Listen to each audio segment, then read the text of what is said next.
বড় বড় দরবারগুলির মধ্যে অন্যতম একটি দরবার হলো সোনাকান্দা দরবার। এই দরবারের পীর সাহেব হুজুর এসেছেন, আমরা খুশি না বেজার?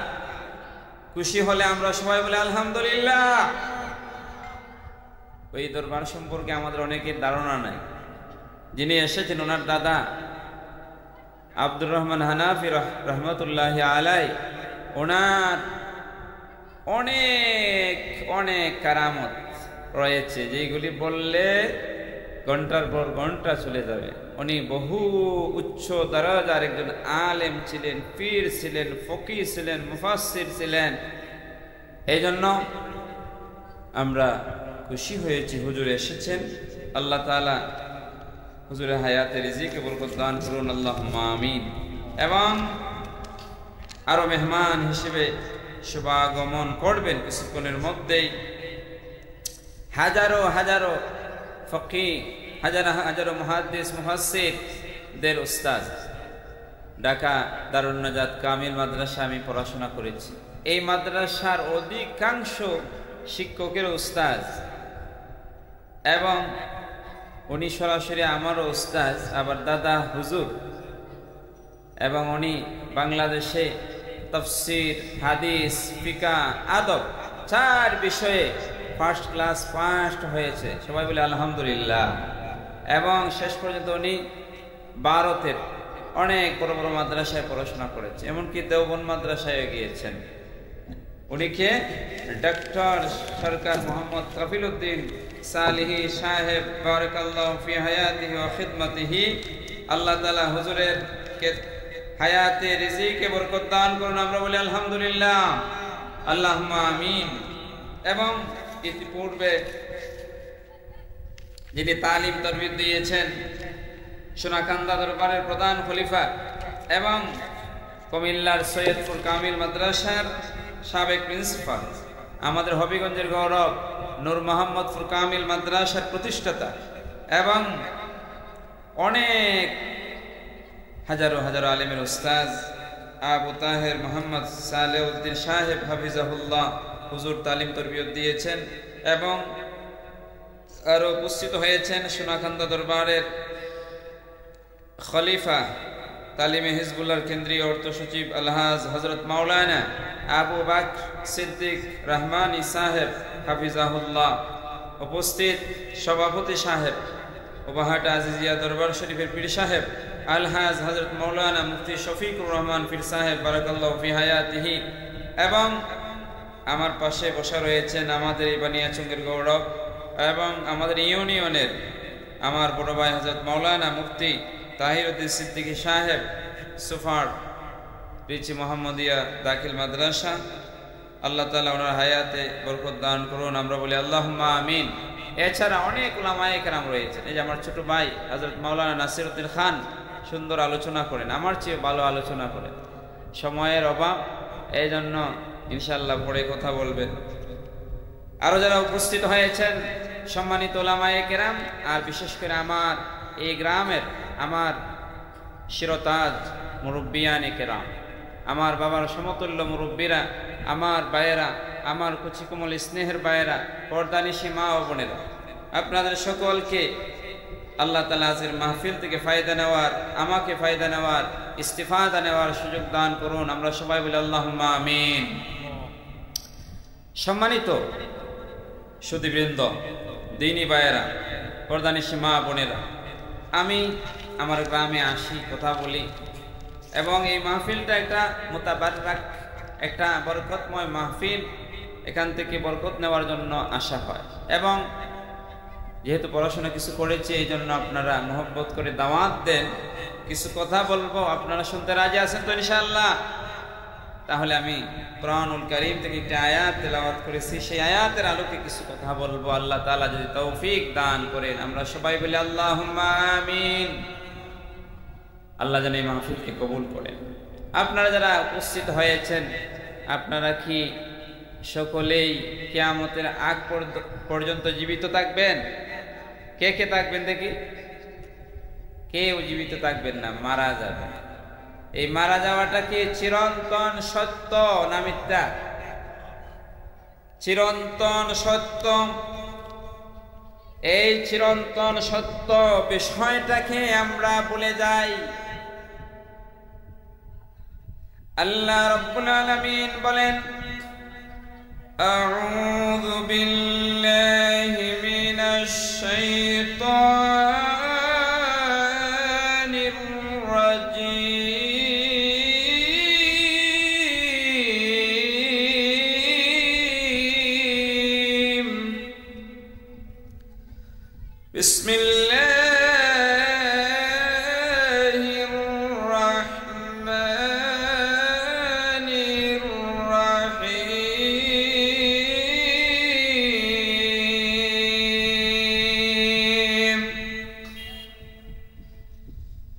الذي خلق الموت والحياة ليبلوكم أيكم أحسن عملا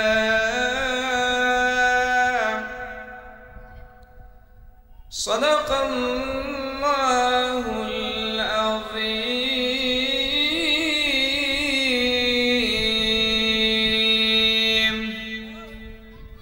আল্লাহ রাব্বুল আলামিন সূরা মুলকের এই আয়াতের মধ্যে বলেন, আল্লাহ ওই সত্তা,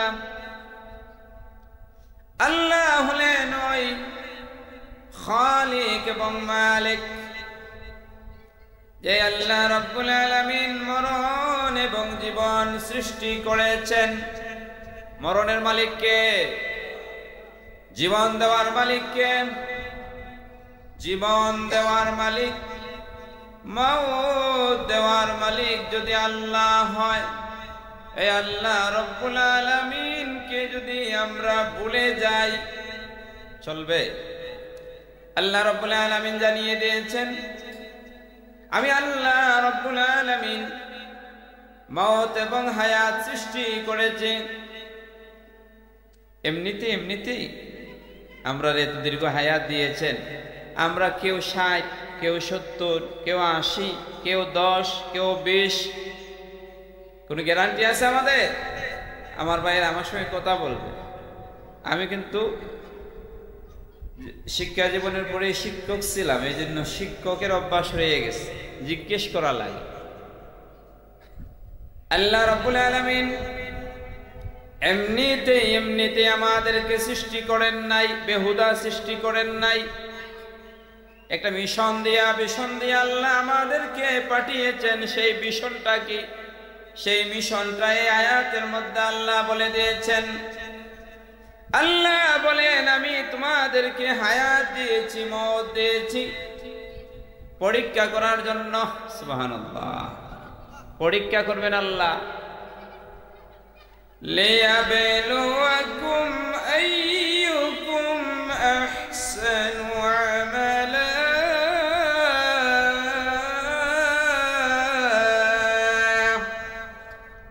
আমি আল্লাহ রাব্বুল আলামিন তোমাদের পরীক্ষা নেব অবশ্যই।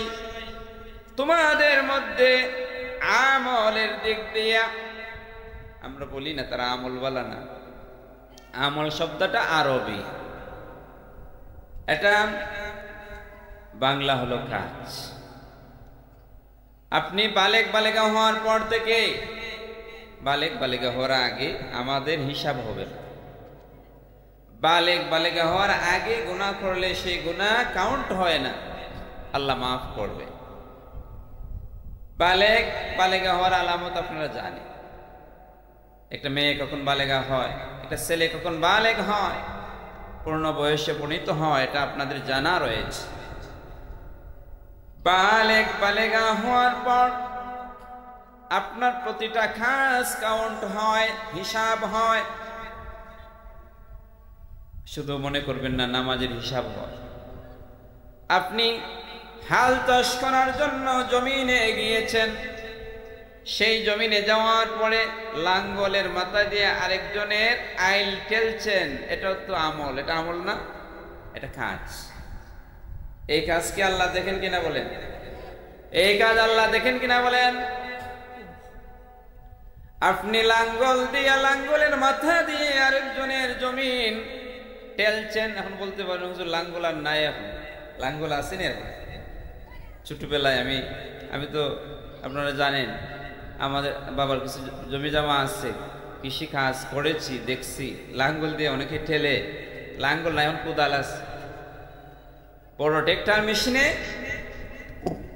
হাল চাষ করার পরে কোদাল দিয়ে আপনারা আইল ঠিক করেন। হ্যাঁ, আইলের কিনারায় ময়লা থাকে, কিছু ঘাস থাকে, কাটতে হয়। এই ঘাস কাটতে গিয়া যদি আপনি আপনার আরেক ভাইয়ের আইল কেটে ফেলেন, এটাও আমল, এটাও কাজ। অন্যায় ভাবে যদি আরেকজনের জমিন আপনি টেলেন, এটা আল্লাহ দেখেন কিনা বলেন? তাহলে এই কাজের মধ্যে পরীক্ষা আছে কিনা বলেন? এক কথায় বালেগা হওয়ার পর থেকে আপনার প্রতিটা কাজের কাউন্ট হবে, হিসাব হবে, আল্লাহ হিসাব করবেন। দেখবেন আপনার আমলটা কেমন। আল্লাহ কি দেখবেন বলেন? আমল দেখবেন, চেহারা দেখবেন না, লম্বা দেখবেন না, বাইটটা দেখবেন না, ধনী দেখবেন না, গরিব দেখবেন না। আল্লাহ রব্বুল আলামিন যা দেখবেন আপনার আমল, আমার আমল, সেই আমলটা ইবাদত হতে পারে, নামাজ হতে পারে, রোজা হতে পারে, হজ হতে পারে, যাকাত হতে পারে।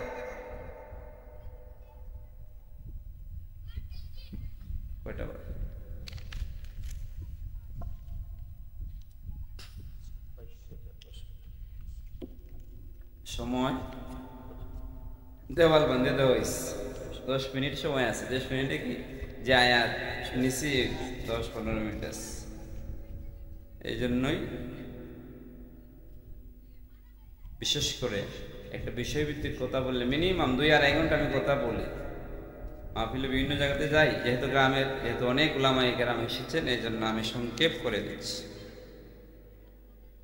তাহলে বলছিলাম যে আল্লাহ রাব্বুল আলামিন বলেন, আমি হায়াত এবং মওত দিয়েছি তোমাদেরকে পরীক্ষা করার জন্য। তোমাদের মধ্যে সবচেয়ে ভালো আমলদারকে আমি দেখব। কোথায় দেখবেন? আল্লাহ আমাদেরকে মরণ দিবেন। মরণ দেওয়ার পরে আরেকটা জগৎ আছে কিনা বলেন? না, নাই। এটাকে কি বলা হয়? আলামে বারজাখ, অন্ধকার কবর জীবন। এই কবর জীবন শুধু না, কবরে যাওয়ার আগে আল্লাহ অনেকভাবে পরীক্ষা করেন। আমার প্রিয় গ্রামবাসী, প্রিয় দ্বীনি ভাইয়েরা, আমি কোরআনুল কারীম থেকে একটি আয়াত কারিমা তেলাওয়াতের কিয়দাংশ তেলাওয়াত করেছি। আল্লাহ রাব্বুল আলামিন বলেন, আউযু বিল্লাহি মিনাশ শাইতানির রাজীম, বিসমিল্লাহির রাহমানির রাহিম, আইনামা তাকুনু ইউদরিকুমুল মাউত ওয়ালাউ কুনতুম ফি বুরুজিম মুশাইয়াদাহ।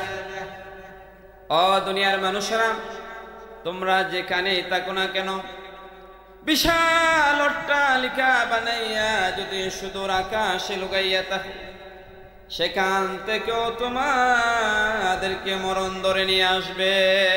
ঠিক কিনা বলেন? মরণ থেকে লুকাইয়া কেউ বাঁচতে পেরেছে? কেউ পেরেছে? আপনি একটু হিসাব করেন।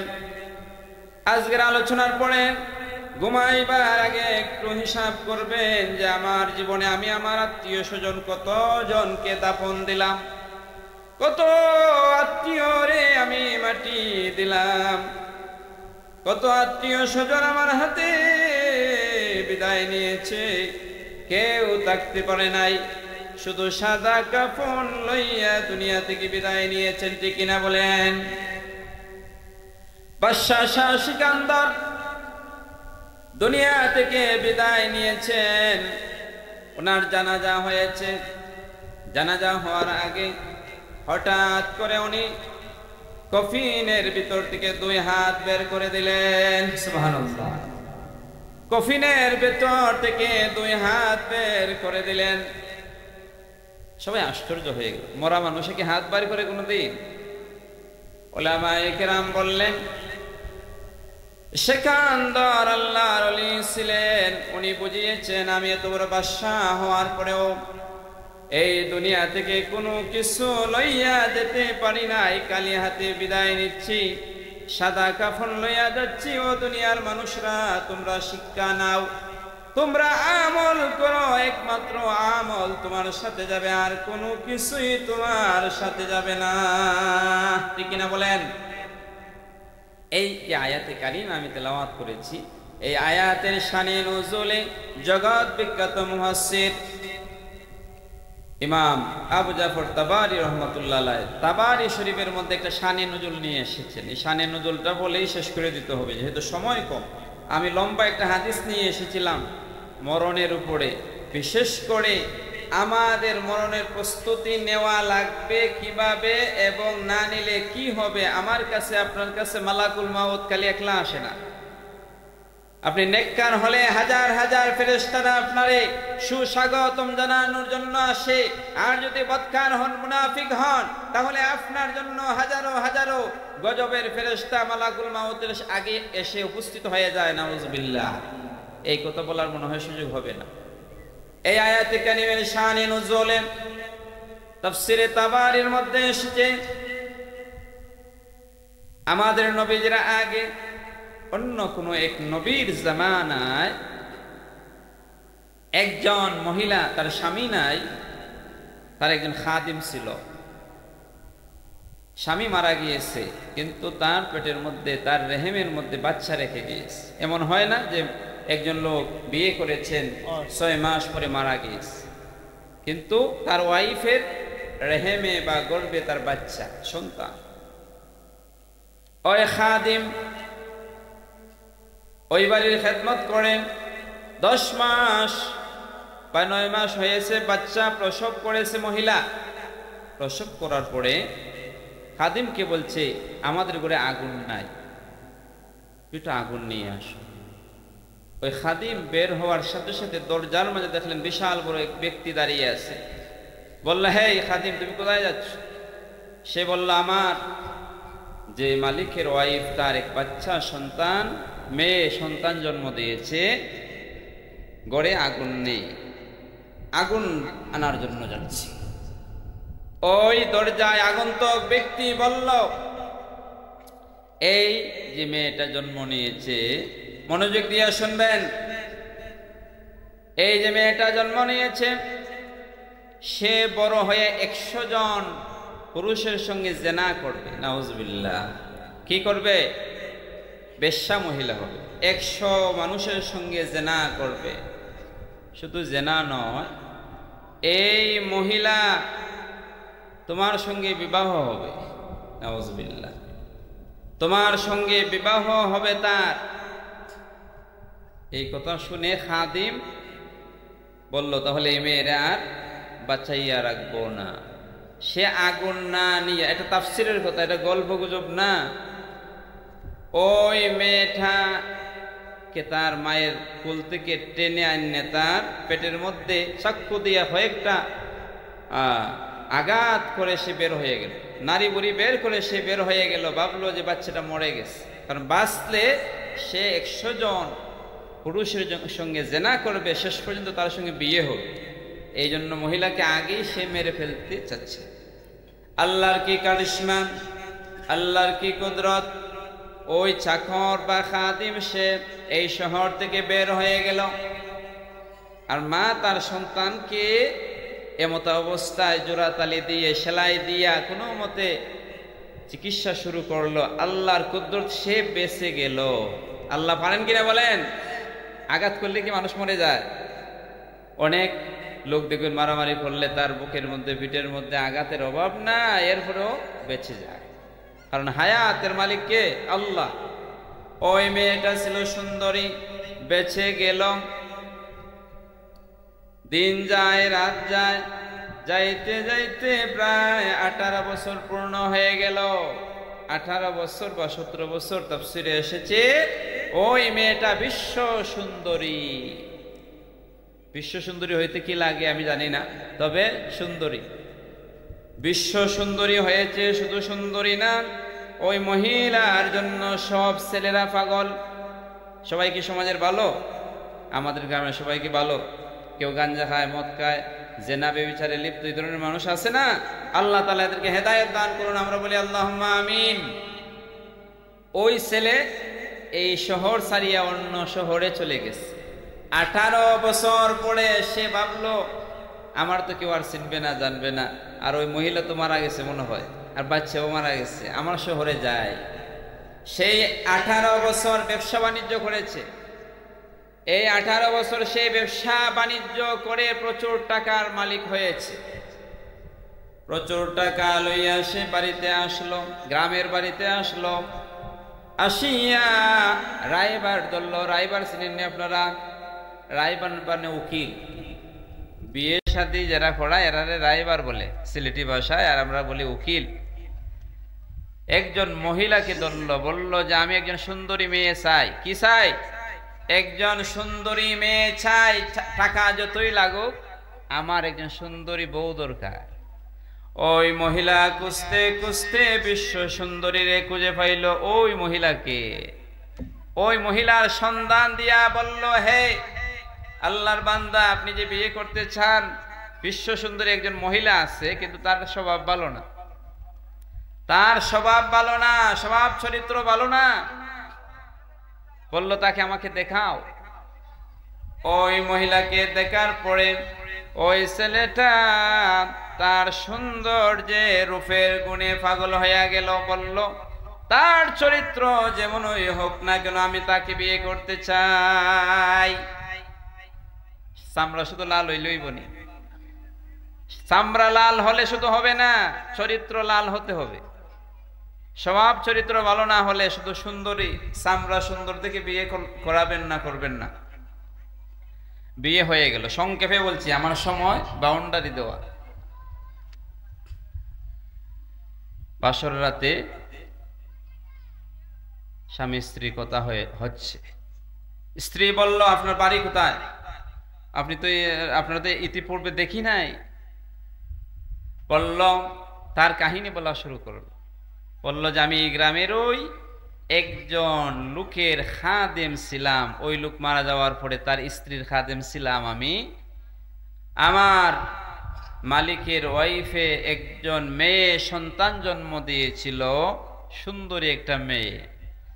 তখন আমার মালিক আমাকে বলেছিল গড়ে আগুন নেই, আগুন নিয়ে আস।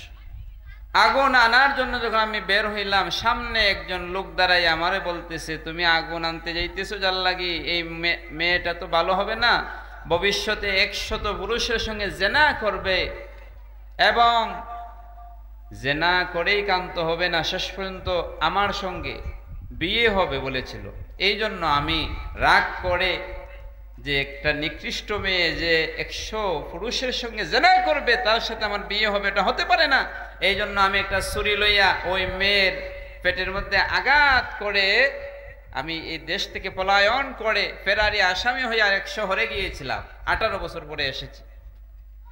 এই মেয়েটা মার নাম যখন বলছে, বাবার নাম যখন বলছে, সে চিনে ফেলছে। বলল তুমি কি জানো আমি কে?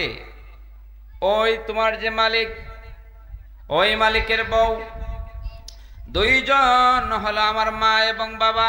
সুবহানাল্লাহ, তারা দুনিয়াতে নাই। সে আশ্চর্য হয়ে গেল। তাহলে দেখি তোমার পেটের মাঝে যে আঘাত করছিলাম, এই আঘাতটা আছে কিনা। মহিলা তার পেট বের করে দিল, আঘাতের চিহ্ন এখনো রয়েছে। সুবহানাল্লাহ। ওই ছেলে বলল তাহলে আরেকটা কথা জিজ্ঞেস করি, তুমি মাইন্ড করবে না? তুমি ইতিপূর্বে কতজন পুরুষের সঙ্গে তোমার খারাপ কাজ হয়েছে? কতজন হয়েছে আমি আমার মনে নাই, 100 জনের কম হবে না। নাউজুবিল্লাহ। তখন এই ছেলেটার বুঝতে তো আর বাকি রইল না, কিন্তু বিয়ে হয়ে গিয়েছে। এবং আরেকটা কথা ভুল করছি আমি, ওই আগন্তুক ব্যক্তি ওই খাদেমকে বলেছিল যে শেষ পর্যন্ত ওই মহিলাটা এই মাকড় আসার আঘাতে মারা যাবে। কিসের আঘাতে? মাকড় আসার রক্ত লাগিয়ে ওই মহিলাটা মারা যাবে। তখন ওই জামাই বলল তোমার আমি মরতে দিব না। কি দিব না? মরতে দিব না। নাউজুবিল্লাহ বলেন। মরণ থেকে কেউ পালাইতে পারবে? قل إن الموت الذي يفرون منه فإنه ملاقيكم। হে আমার বন্ধু, হে আমার নবী, দুনিয়ার মানুষদেরকে বলে দিন তোমরা যেই মরণ থেকে পলায়ন করতে চাও মরণ তোমাদের জন্য সাথে সাক্ষাৎ করে নিবে। সুবহানাল্লাহ। মরণ তোমাদের সঙ্গে সাক্ষাৎ করবে। জামাই তার বউরে বলে যে তোমার আমি মরতে দিব না, আমার বিশাল টাকা আছে, কোটি কোটি টাকার মালিক, আমি তোমার জন্য বিশাল অট্টালিকা বানাবো যার ভিতরে একটা পিঁপড়া যাওয়ার ছিদ্রও থাকবে না, এসি এয়ার কন্ডিশন দিয়ে বানাবো। বলতে পারেন আগে কি এয়ার কন্ডিশন ছিল? আমি মিশরে ছিলাম, মিশরের পিরামিডের নাম শুনেন নাই আপনারা? আমাদের চেয়েও 4000 বছর পূর্বে শৈল্পিক গুণে তারা বেশি বৈজ্ঞানিক ছিল। সুবহানাল্লাহ। এই বিশাল শত শত মন ওজনের পাথরগুলি কিভাবে তারা তুলছে, যেটা কল্পনার বাহিরে। এই জন্য আগে যে বৈজ্ঞানিক ছিল না, এটা বাবার বিষয় নাই। আমাদের চেয়েও জ্ঞানে গুণে বেশি পণ্ডিত লোক ছিল। ওই লোক বলল, আমি বড় বড় শিল্পীদেরকে, বড় বড় রাজমিস্ত্রিদেরকে আনিয়া এয়ার কন্ডিশন ফিট করে এমন একটা ঘর বানাইব যে ঘরের মধ্যে মাকড়সা ঢুকতে পারবে না। মাকড়সা ঢুকাইবার মালিক কে বলেন? আল্লাহ। পারেন কিনা বলেন? সে বিশাল বড় অট্টালিকা বানাই, অট্টালিকা বানাইয়া সেখানে অনেক দিনের খানা পিনা লইয়া ঢুকছে। আমার বউরে আর মরতে দিব না।